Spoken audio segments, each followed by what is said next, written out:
السلام علیکم، آداب ناظرین، میں ہوں محمود احمد، معلم اردو، آپ کی خدمات میں حاضر ہوں۔ عزیز طلباء، آج کا ہمارا موضوع ہے میر تقی میر کی غزلیات، اور آج جو غزل ہم پڑھیں گے اس کا مطلع ہے: ہمارے آگے تیرا جب کسوں نے نام لیا، دل ستم زدہ کو ہم نے تھام تھام لیا۔ عزیز طلباء، آج کی کلاس میں ہم دو چیزیں سیکھیں گے،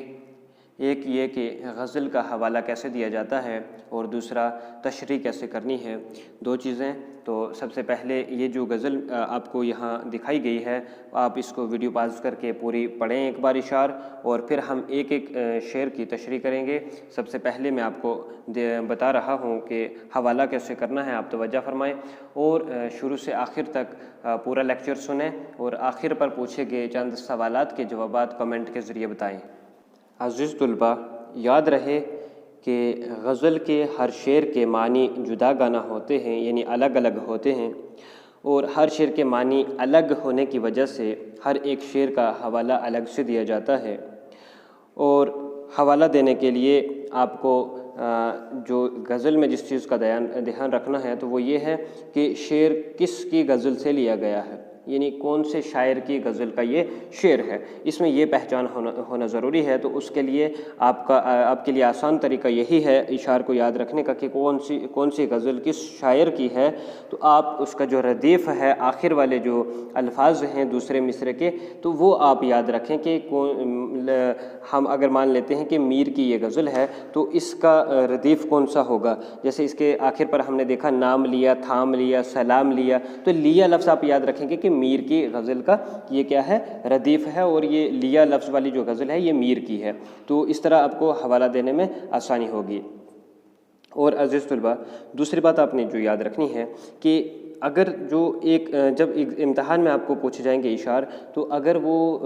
3 یا 4 جو بھی وہاں اشعار ہوں گے وہ سارے ایک ہی غزل کے ہیں، مان لیتے ہیں میر کی غزل سے پوچھے گئے لیکن ایک ہی غزل ہے، تو پھر آپ حوالہ ایک ہی دے سکتے ہیں کہ یہ غزل میر تقی میر کی ہے، تو ہمارے نصاب میں شامل میر تقی میر کی غزل ہے۔ لیکن اگر الگ الگ غزلوں سے، مان لیتے ہیں میر کی ہی غزل سے ہے لیکن دونوں شعر دونوں غزلوں سے الگ الگ غزل سے ہیں، تو پھر دونوں کا حوالہ الگ الگ ہوگا۔ تو اس شعر کا یہ جو غزل ہم نے ابھی بتائی ہے آپ کو، تو اس کا حوالہ کیسے دینا ہے، آپ نے پوری غزل کا اگر حوالہ دینا ہے تو جو مطلع ہے اس کے پہلے مصرعے کے پہلے جو 2-3 الفاظ ہوں گے، جیسے ہمارے آگے تیرا جب کسوں نے نام لیا، تو اس سے ہم پہلے 2 لفظ لکھیں گے ہمارے آگے، اور پھر اس غزل کے آخر پر جو اس کا مقطع ہے اس کے آخر والے جو 3-4 الفاظ ہوں گے وہ لکھیں گے، بیچ میں ہم ڈیش ڈالیں گے، تو اس سے ایگزامینر کو یہ چیز معلوم ہو جاتی ہے کہ آپ کون سی غزل کی بات کر رہے ہیں، کون سی غزل کی تشریح کرنے جا رہے ہیں یا حوالہ دے رہے ہیں۔ تو اگر جب آپ اکیلے ایک ایک شعر کے کریں گے کا حوالہ دیں گے، تو جس طرح یہ آپ کے دیکھ رہے ہیں، ہم نے لکھا ہے شعر نمبر 1 حوالہ ہمارے آگے ڈیش ڈالی ہے اور پھر آخر والے الفاظ لکھے ہیں، تو پھر نیچے لکھا مندرجہ بالا، بالا کا مطلب ہوتا ہے اوپر، یعنی یہ جو اوپر درج کیا گیا شعر ہے، یا آپ لکھ سکتے ہیں یہ شعر ہماری نصابی کتاب بہارستان اردو میں شامل میر تقی میر کی غزل سے ماخوذ ہے، یعنی ہمارے نصاب میں جو کہ یہ سلیبس کی جو بک ہے بہارستان اردو، آپ کی جو اپنی بک ہوگی کوئی بھی آپ وہ لکھ سکتے ہیں کہ اس میں جو میر تقی میر کی غزل شامل ہے تو یہ اس سے لیا گیا شعر ہے۔ تو سیدھا آپ ایسے بھی لکھ سکتے ہیں کہ یہ شعر میر تقی میر کی غزل سے لیا گیا ہے، تو یہ ہوتا ہے حوالہ۔ اور پھر اگر اس شعر میں کوئی خاص بات ہے، کسی صنعت کا استعمال ہوا ہے، یا اس میں کوئی چیز آپ کو سمجھ میں آ رہی ہے کہ شاعر اس میں کس بات کے حوالے سے بات کرنے والا ہے، تو حوالے میں وہ چیز آپ بتا سکتے ہیں۔ تو پھر باقی جو ہوتا ہے شعر سمجھانا، تو وہ آپ تشریح میں کریں گے۔ تو اب آگے ہم اس شعر کی دیکھتے ہیں کہ تشریح کیسے کرنی ہے۔ غزل کا مطلع ہے: ہمارے آگے تیرا جب کسوں نے نام لیا، دل ستم زدہ کو ہم نے تھام تھام لیا۔ عزیز بچوں، اس کے آپ پہلے مشکل الفاظ کے معنی دیکھ لیں۔ کسو کا مطلب ہے کسی، دل ستم زدہ ہو گیا جس دل پر ستم ڈھایا گیا ہو، ظلم کیا گیا ہو، ٹوٹا ہوا دل۔ تیرا ہو گیا تیرا، تھام لیا مطلب پکڑ لیا، قابو میں کر لیا، روک لیا۔ تو یہ مشکل الفاظ کے معنی ہیں۔ اس کا حوالہ آپ ایسے ہی کریں گے جیسے بتایا گیا ہے، اور اس کے بعد آپ نیچے لکھیں گے تشریح، اور تشریح لکھنا شروع کرنی ہے۔ عزیز طلباء، تشریح لکھنے کے لیے سب سے پہلے آپ نے شعر کے لفظی معنی سمجھنے ہیں، شعر کے جو مشکل الفاظ ہوں گے شعر میں وہ سمجھنے ہیں، تو پھر اس کے بعد آپ نے جو اصطلاحی معنی ہیں یا شعر میں جو چیز کہی گئی ہے تو اس کو سمجھانا ہے، لکھنا ہے، تو لیکن پہلے آپ نے اس کے لفظی معنی سمجھنے ہیں۔ اس سے یہ ہوگا کہ آپ کو تشریح لکھنے میں یا اس شعر کو سمجھنے میں آسانی ہوگی۔ عزیز طلباء، پہلے آپ شعر کو ایسے سمجھیں کہ ہمارے آگے تیرا جب کسی نے نام لیا، شاعر سامنے سے کہہ رہا ہے کہ اے میرے محبوب، یہاں شاعر اپنے محبوب سے کہتا ہے کہ جب میرے سامنے کوئی تیرا نام لیتا ہے، دل ستم زدہ یعنی ٹوٹا ہوا دل، غم زدہ دل جو ہے نا، اس کے لیے کہہ رہا ہے کہ میرا جو ٹوٹا ہوا دل ہے اس کو میں مشکل سے تھام لیتا ہوں، پکڑ لیتا ہوں۔ اس کا مطلب دو ہو سکتے ہیں، یا تو شاعر کے سامنے کوئی اس کے محبوب کا نام لے رہا ہے، اس سے برداشت نہیں ہو رہا ہے، یا تو محبوب نے اس کے اوپر بہت زیادہ ظلم کیے ہوئے ہیں، تو اس کو وہ یاد آ کر اس کا دل جو ہے وہ ٹوٹ جاتا ہے، وہ بیٹھ جاتا ہے، وہ اس میں دھڑکنیں تیز ہو جاتی ہیں، تو اس سے وہ چیز برداشت نہیں ہوتی، تو شاعر کہتا ہے کہ میں اپنے دل کو تھام لیتا ہوں۔ اب آپ تشریح ایسے لکھنا شروع کریں گے۔ اس شعر میں شاعر میر تقی میر اپنے محبوب سے مخاطب ہو کر اپنی بے قراری اور دل ستم زدہ کا ذکر کرتے ہوئے فرماتے ہیں کہ اے میرے محبوب، میرے سامنے جب کوئی تیرا ذکر کرتا ہے تو تیرا نام کسی اجنبی سے سن کر میرے دل کی بے قراری، بے چینی مزید بڑھ جاتی ہے۔ میرا دل پہلے ہی تیرے ظلم و ستم کا مارا ہوا ہے اور میں بڑی مشکل سے دل پر قابو پاتا ہوں، ورنہ یہ ریزہ ریزہ ہو کر بکھر جاتا۔ عزیز طلبہ، امید ہے کہ یہ بات آپ کو سمجھ میں آئی ہوگی کہ شاعر یہی بات کہتا ہے کہ اے میرے محبوب،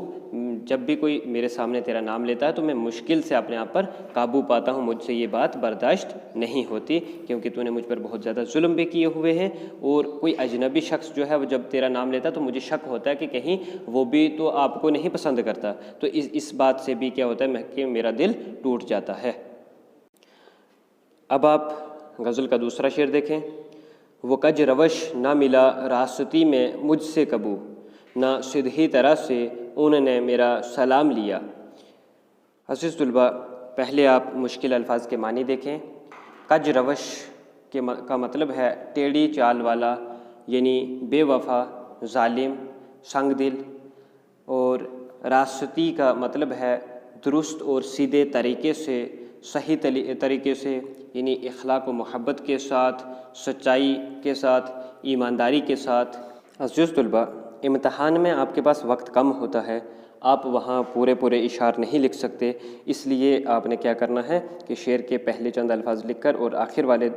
چند لکھ کر تو ڈیش ڈال دینی ہے، تاکہ ایگزامینر سمجھ جائے کہ آپ کس شعر کا حوالہ دے رہے ہیں یا تشریح کرنے والے ہیں۔ تو اب آپ نے اس شعر کا بھی ایسے ہی حوالہ دینا ہے اور پھر نیچے تشریح لکھنی ہے۔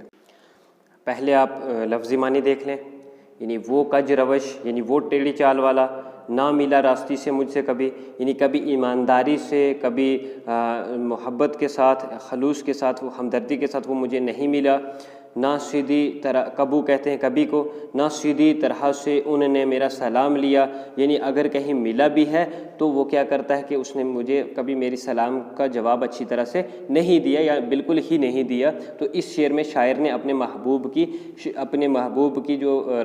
اس کی طرز تغافل ہے، مغروری ہے، اس حوالے سے ذکر کرتے ہوئے شاعر فرماتے ہیں۔ تو اب آپ اس کی جو تشریح ہے صحیح معنوں میں وہ لکھیں گے، اس کو اس طرح سے لکھنا ہے کہ اس شعر میں شاعر اپنے محبوب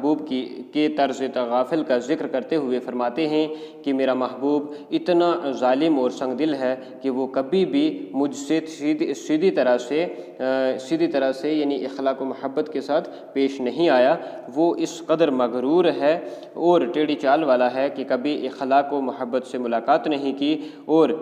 اگر کہیں اتفاق سے یعنی کبھی ملاقات ہو بھی جائے تو اس نے کبھی میرے سلام کا جواب تک نہیں دیا، یعنی میرا محبوب اتنا ظالم اور کیا ہے، مغرور ہے کہ جو میرے بالکل بھی پرواہ نہیں کرتا۔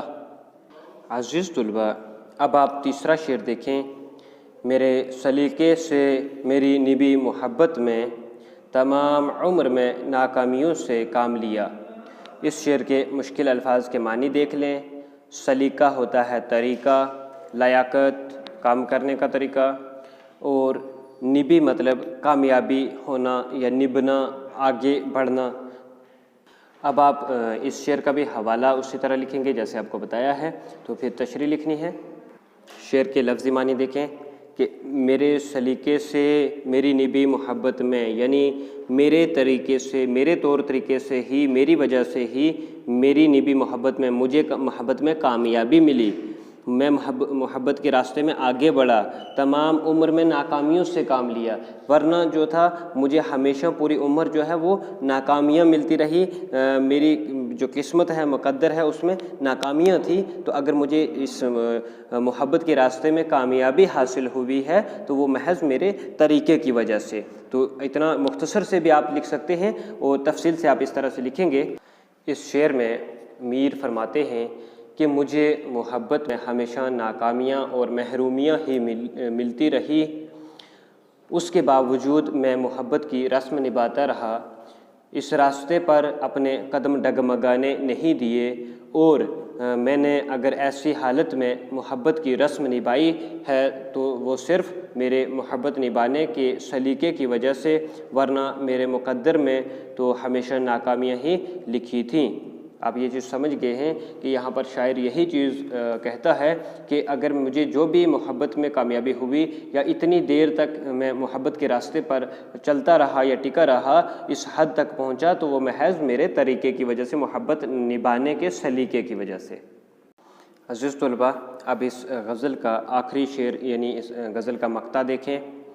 گرچہ گوشہ گزیں ہوں میں شاعروں میں میر، پہ میرے شعر نے روئے زمین تمام لیا۔ اس شعر کے مشکل الفاظ کے معنی دیکھیں۔ گوشہ گزیں کا مطلب ہے کونے میں پڑا رہنا، چھپا ہوا، تنہائی پسند۔ عزیز طلباء، اس شعر کا حوالہ آپ ایسے لکھیں گے کہ ایسے ہی لکھ کر اور بتانا اپنے مدرجہ بالا شعر میر کی غزل سے ماخوذ ہے، یا آپ کو اگر پہچان ہو کہ یہ غزل کا مقطع ہے تو آپ لکھ سکتے ہیں کہ یہ شعر میر تقی میر کی غزل کا مقطع ہے، اور اس شعر میں صنعت تعالی کا استعمال ہوا ہے۔ عزیز طلباء، صنعت تعالی وہ صنعت ہوتی ہے کہ جس میں شاعر اپنی خوبی بیان کرتا ہے، یعنی جب شاعر جو ہے وہ اپنی شاعری کی تعریف کرے، اس کو شاعری کی زبان میں صنعت تعالی کہا جاتا ہے۔ یعنی جب شاعر اپنی تعریف کرے، اپنی بڑائی بیان کرے، اپنی شاعری کی خوبی بیان کرے، تو اس کو شاعری کی زبان میں صنعت تعالی کہا جاتا ہے۔ اب آپ اس شعر کے لفظی معنی بھی دیکھ لیں۔ یعنی گرچہ گوشہ گزیں ہوں میں، یعنی بے شک اس میں کوئی بات نہیں، کوئی شک نہیں کہ اگر میں یعنی چھپا ہوا ہوں، کونے میں بیٹھنے والا شاعر ہوں، یعنی زیادہ بڑی محفلوں، بڑے شعراء کی محفلوں میں نہیں بیٹھتا، اس بات میں کوئی شک نہیں، لیکن کیا ہے، میرے شعر نے روئے زمین تمام لیا۔ روئے زمین مطلب کیا، پوری کائنات، ورلڈ میں، یعنی میرے اشعار جو ہیں وہ مقبول ہو چکے ہیں، لوگوں نے قبول کیے ہیں، ہر خاص و عام کی زبان پر ہے۔ تو یہ اس کے لفظی معنی ہیں۔ تو اب تفصیلی تشریح دیکھیں۔ اس کو ایسے لکھنا ہے۔ غزل کے مقطع میں یا اس شعر میں میر اپنی شاعری کی تعریف کرتے ہوئے فرماتے ہیں، بے شک میں باقی شاعروں کی طرح دکھلاوا نہیں کرتا، تنہائی پسند ہوں اور محفلوں میں نہیں جاتا، گوشہ نشینی اختیار کرتا ہوں، لیکن اس کے باوجود میرے اشعار پر ہر خاص و عام میں مقبول ہے، اور ساری دنیا میں میری شاعری کی چرچا ہو رہی ہے۔ یعنی آپ اس شعر کو پڑھتے ہی سمجھ جائیں گے کہ میر اپنی شاعری کی تعریف کر رہے ہیں کہ یعنی میں ایک چھوٹا سا شاعر ہوں، معمولی سا شاعر ہوں، عام جو شعراء کی طرح دکھاوا تو نہیں کرتا، لیکن یہ ہے کہ میری جو شاعری ہے وہ مقبول ہے، ہر خاص و عام میں مشہور ہے، پھیلی ہوئی ہے۔ تو اس لیے اس میں آپ کیا بتائیں گے کہ اس میں صنعت تعالی کا استعمال ہوا ہے۔ عزیز طلباء، آج ہم نے میر تقی میر کی یہ جو غزل پڑھی ہے، اس کے پہلے شعر مطلع میں میر نے اپنے دل کی بے بسی کا عالم ظاہر کیا ہے، یعنی محبت میں کس قدر وہ غرق ہو چکا ہے کہ بہت مشکل ہوتا ہے اس کو اپنے دل کو سنبھالنا اس کے لیے۔ اور دوسرے شعر میں ہم نے یہ دیکھا ہے کہ میر اپنے محبوب کے طرز تغافل، یعنی اس کی مغروری کا ذکر کر رہا ہے، یعنی اس کی طرف محبوب جو ہے وہ توجہ نہیں دیتا۔ تیسرے شعر میں ہم نے دیکھا ہے کہ میر فرماتے ہیں کہ ان کے ہی وجہ سے،